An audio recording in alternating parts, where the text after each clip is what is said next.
आइए सुनते हैं आज की कहानी मैं म्याऊं हूं। शेख चिल्ली की शादीशुदा जिंदगी आराम से गुजर रही थी।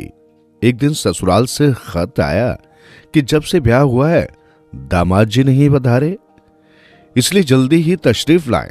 सास ससुर साले सालियां सभी उनसे मिलना चाहते हैं। बेटा तुम्हारा जाना जरूरी है। खत पढ़ने के बाद शेख जी की अम्मी ने कहा। ससुराल जाने की बात थी। शेख जी कुछ संकोच में जरूर पड़े, मगर फिर जाने की बात तय कर ली। अगले दिन खूब सज धज कर ससुराल के लिए रवाना होने लगे।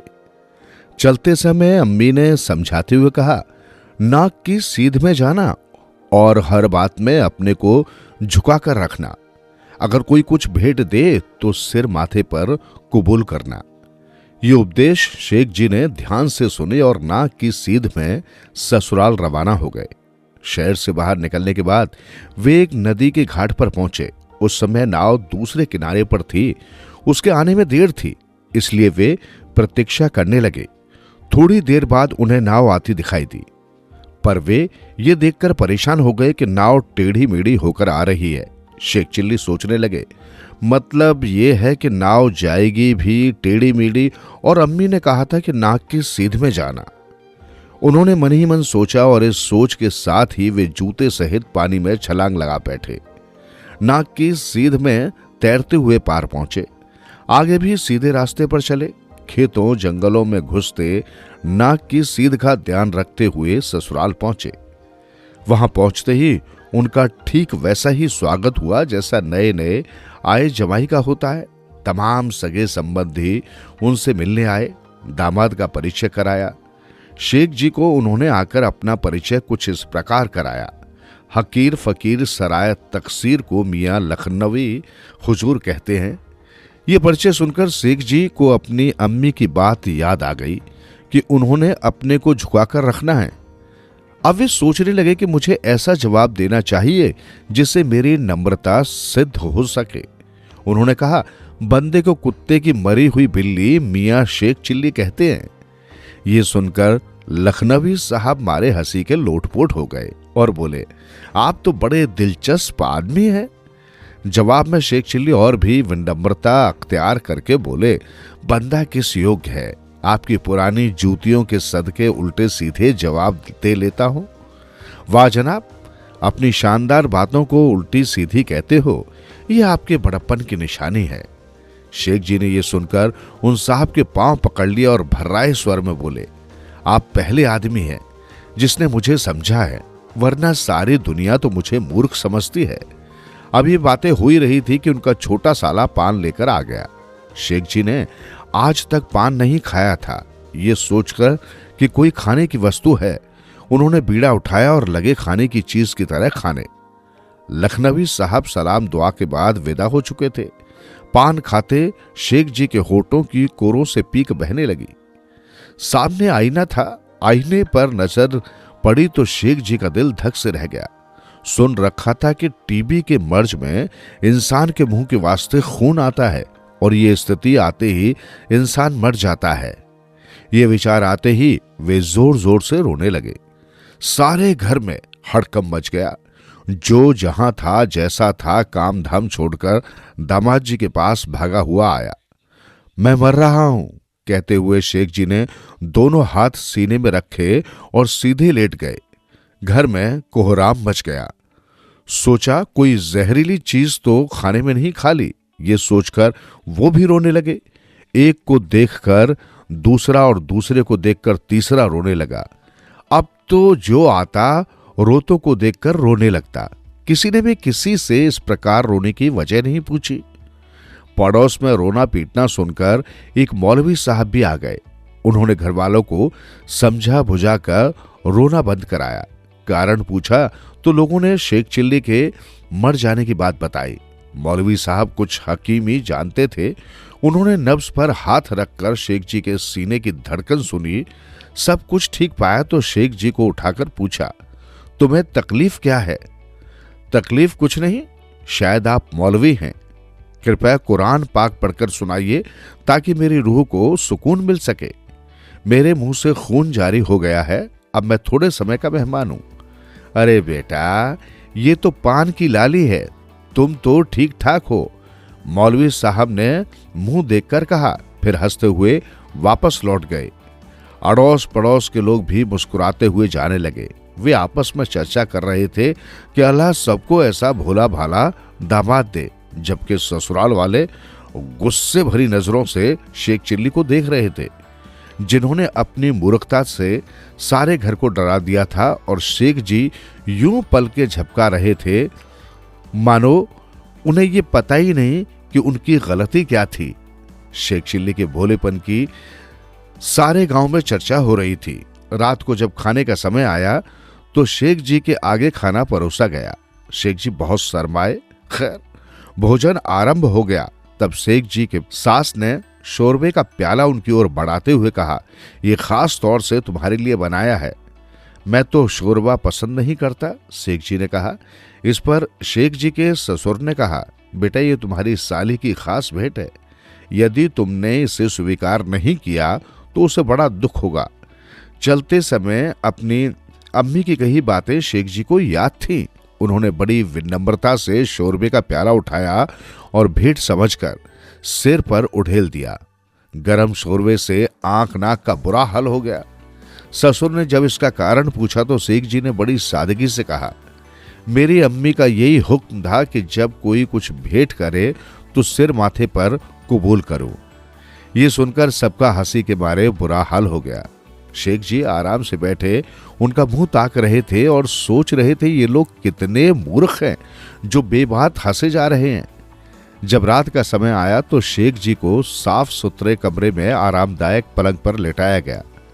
शेख दिन भर के थके मांदे थे, अतः आराम से सो गए। आधी रात को उनकी आंख खुली तो उन्होंने देखा कि छत पर एक छींके से मटकी लटकी हुई है। शेख जी ने अपनी छड़ी उठाई और ठकाठक कर ये अंदाजा लगाने लगे कि उसमें क्या हो सकता है। ठक ठका से मिट्टी की मटकी एक जगह से चटक गई और उसमें से शहद टपकने लगा। शेख जी मुंह ऊपर करके बूंद बूंद शहद को चाटने लगे। कुछ देर में ही उनका जी और पेट दोनों भर गए। वे बोले, बस भाई बस, अब पेट भर गया, अब और नहीं चाहिए, अब मुझे सोने दो। मटकी कोई आदमी तो थी नहीं जो शेख जी का कहा मान लेती। वो टपकती रही। शेख जी ने करवट बदली तो बदन पर गीलेपन का एहसास हुआ। तब बोले, अरे अल्लाह की बंदी, अब बस भी कर, मुझे सोने दे। कहकर वे दूसरी करवट लेट गए। शहद टपकता रहा। शेख जी के कपड़े शहद से तर होते रहे, यहां तक कि उनका पूरा शरीर शहद से नहाता चला गया। पर वे इतने आलसी थे कि कभी इधर घूम जाते, कभी उधर करवट बदल लेते। अब तो जहां हाथ जाता वहीं शहद की चिपचिपाहट। मन ही मन शेख जी ने सोचा कि अब क्या किया जाए।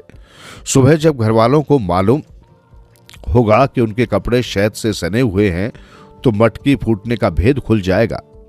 उन्होंने सोचा कि अगर वो अपने शरीर से शहद पोंछ लेंगे तो किसी को क्या पता चलेगा कि शहद की मटकी किसने फोड़ी और कैसे फूटी। तभी ध्यान आया कि बगल की कोठरी में रुई भरी हुई है। सोचा चलकर रुई से शहद को साफ कर लेना चाहिए। वे रुई की कोठरी में जा घुसे। वहां घुसते ही सारे शरीर, यहां तक के हाथ पैर मुंह सब पर रुई चिपक गई। शेख जी की सारी रात रुई को शरीर से अलग करने के असफल प्रयास में गुजरी। भोर की नमाज से पहले उनकी साली किसी काम से रुई की कोठरी के सामने से गुजरी तो कोठरी में कोई चीज हिलती ढुलती देख उसने ठिठक कर पूछा, कौन है? शेख जी ने घबराहट में कहना चाहा, मैं हूं, पर मुंह से निकला, मैं म्याऊ हूं। इतनी बड़ी म्याऊ? बिल्ली को देखकर साली घबराकर वहां से भागी और शोर मचा दिया कि घर में सफेद भूत घुस आया है। उस आदमकद म्याऊ अर्थात सफेद भूत को शेख जी की सास ने भी दूर से देखा तो बेटी का हाथ थामकर भाग खड़ी हुई और दोनों ही रोने लगी। माँ बहन को रोते देख भागते देखकर बच्चे भी रोते चिल्लाते हुए भागे। औरतों और बच्चों के पीछे पीछे मर्द भी भागे। किसी को असल मामला समझने का होश ही न था। हर तरफ शोर मच गया, सफेद भूत, सफेद भूत। शेख जी ने मामला बिगड़ा हुआ देखा तो सोचा इससे पहले कि मोहल्ले वाले उन्हें भूत समझकर लठ लेकर आ जाएं, वहां से भाग निकलने में ही भलाई है। वे कोठरी से निकले और पिछवाड़े की दीवार फांदकर उस पर जा कूदे। गांव का मामला था। मकान की दीवारें कच्ची पक्की थी। दीवार के उस पार कूदने में उन्हें कोई परेशानी नहीं हुई। दीवार के उस पार पड़ोसी की भेड़ बकरियों का बाड़ा था। शेख जी भेड़ों के बीच जा घुसे। संयोग से उसी समय कुछ चोर भेड़ बकरियों को चुराने के उद्देश्य से बाड़े में घुसे हुए थे। उन्होंने पड़ोस में शोर की आवाज सुनी तो लपक झपक कर जैसे तैसे एक भेड़ अपनी बगल में दबाई और भाग लिए। इत्तेफाक से सबसे मोटी ताजी भेड़ एक चोर के हिस्से में आई और वे थे भेड़ के रूप में मियां शेख चिल्ली। जब वे भागते भागते नदी के तट पर पहुंचे तो कुछ उजाला हो चुका था। चोरों ने आपस में सलाह की, हाथ मुंह धोकर ताजा दम हो लिया जाए, फिर शहर जाकर इन भेड़ों को बेच दिया जाए। आपस में सलाह मशवरा करके चोरों ने अपने अपने बगल में दबाई भेड़ों को जमीन पर उतारा। अब शेख जी भेड़ तो थे नहीं। जमीन पर गिरते ही चारों पैरों पर उछलकर खड़े हो जाते। वे जमीन पर धम से गिरे और चीखे, अरे मार डाला। चोरों ने उस लंबी चौड़ी भेड़ पर अब ध्यान दिया जो इंसान के रूप में बोलती थी। चोर ये सोचकर भयभीत हो उठे कि भेड़ों के साथ वे सफेद भूत पकड़ लाए। एक चोर जोर से चीखा, भागो भागो भूत। चोर सिर पर पैर रखकर भाग खड़े हुए। घबराहट में अपना कंबल भी फेंक गए। शेख जी ने इत्मीनान की सांस ली। वो आराम से उठकर खड़े हो गए। चोरों ने पलटकर देखा तो लंबा चौड़ा भूत साक्षात खड़ा नजर आया। वे और भी तेजी से भागे। अब तो उनमें पलटकर देखने की भी हिम्मत नहीं रही। शेख जी नदी के तट पर पहुंच ही गए थे तो उन्होंने नहाया, कपड़े बदले, बदन को कंबल से लपेटा और कपड़े सूखने को फैला दिए। कपड़े सूख गए तो उन्हें पहनकर कंबल को कंधे पर डाला और भेड़ों को हाँकते हुए वापस गांव की ओर हो लिए। उस समय तक पूरा गांव शेख जी की ससुराल के सामने एकत्रित हो चुका था। एक ओर मकान में सफेद भूत छिपे होने की चर्चा थी तो दूसरी ओर पड़ोस की 5 भेड़ों के गायब होने की। पड़ोसी अपना रोना रो रहे थे तो शेख जी के ससुराल वाले अपना दुखड़ा रो रो कर लोगों को सुना रहे थे।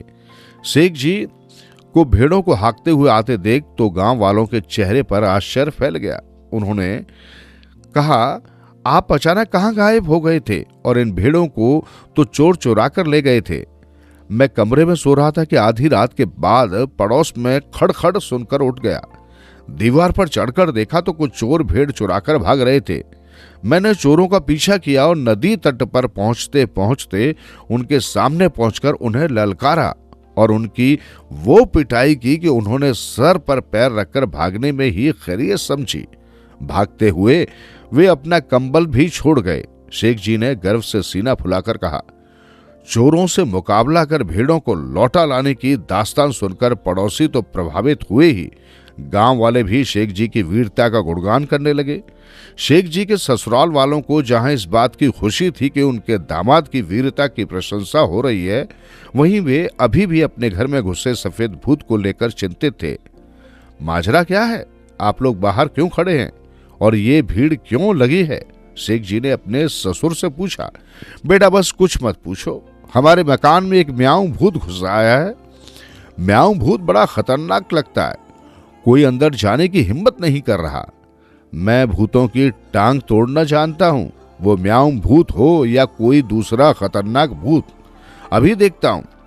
शेख जी ये कहकर रुई वाली कोठरी की ओर बढ़ गए और तेज स्वर में किसी मंत्र का उच्चारण करते हुए अंदर जा घुसे। भाग जा म्याऊं भूत, वरना जलाकर भस्म कर दूंगा। अंदर पहुंचकर उन्होंने ललकार कर कहा। कुछ उठा पटक की, लाठी उठाकर रुई की धुनाई की और मामला खल्लास। फिर घरवालों को पुकार कर अंदर आने को कहा तथा हाथ झाड़ते हुए बोले, भाग गया और कान पकड़कर दोबारा इधर न आने का वायदा कर गया है। अब तो शेख जी की बहादुरी का डंका ही बच गया। सभी लोग शेख जी की वाहवाही करने लगे। शेख जी इतने प्रसन्न थे कि वैसी प्रसन्नता जिंदगी में दोबारा नसीब न हुई। ससुराल वाले तो उन जैसा शूरवीर दामाद पाकर फूले नहीं समा रहे थे। उनकी बहादुरी की चर्चा गांव के बच्चे बच्चे की जुबान पर थी। कुछ लोग तो खुद अपनी ओर से कहानियां गढ़ गढ़ कर सुनाने लगे कि वे दिशा मैदान को नदी तट पर गए थे। उन्होंने दूर से चोरों के मुकाबले शेख जी को जंग करते देखा था। एक अकेले शेख जी और 5-5 चोरों का मार मार कर कचूमर निकाल दिया था शेख जी ने, और उनको तभी छोड़ा था जब उन्होंने हाथ जोड़कर कदमों में गिरकर और नाक रगड़कर दोबारा गांव में चोरी न करने का वायदा किया। इसके बाद जितने दिन भी शेख जी अपनी ससुराल में रहे, उनकी जमकर खातिरदारी और वाहवाही होती रही। उनकी बहादुरी के नए नए किस्से लोगों ने कुछ इस अंदाज में गढ़ लिए थे कि जब जब उन किस्सों की भनक शेख जी के कानों में पड़ जाती तो वे सोचने को मजबूर हो जाते कि ऐसी बहादुरी भरी बेवकूफियां उनके द्वारा कब संपन्न हो गई, इसकी तो उन्हें खबर तक नहीं हुई।